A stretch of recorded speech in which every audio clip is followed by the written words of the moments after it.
Ayan guys, nag-unload tayo ng parcel. Ayan. Dito natin sinusort. Ayan.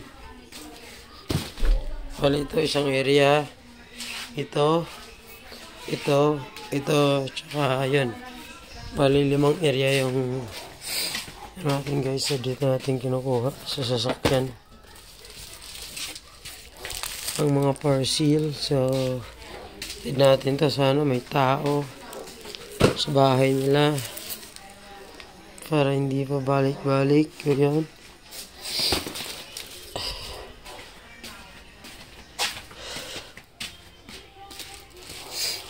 Guys,